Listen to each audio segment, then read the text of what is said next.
Johannes Roellgen is one of a new breed of farmers doing everything he can to run his farm virtually chemical-free, saving money on pesticides and herbicides while improving soil health and environmental outcomes.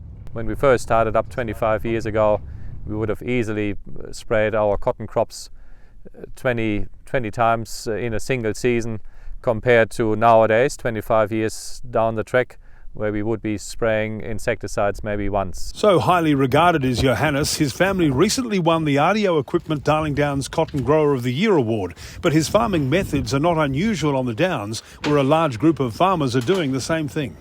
Using the IPM strategies with our agronomist, Matthew Holding, has been able to really cut down how often we spray. Insect pest management utilises beneficial insects to control pests rather than insecticides.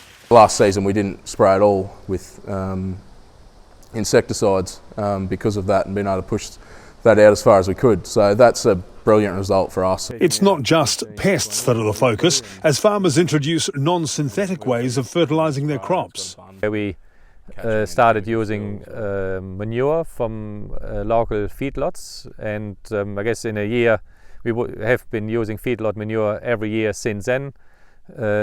We've tried to tick off our full requirement of potassium just from using feedlot manure. Up until this year we've had pretty much a 0% application of nitrogen on farm as well. So we've been working towards that for years. It hasn't happened overnight. There's two things that you achieve, and the first one is you get those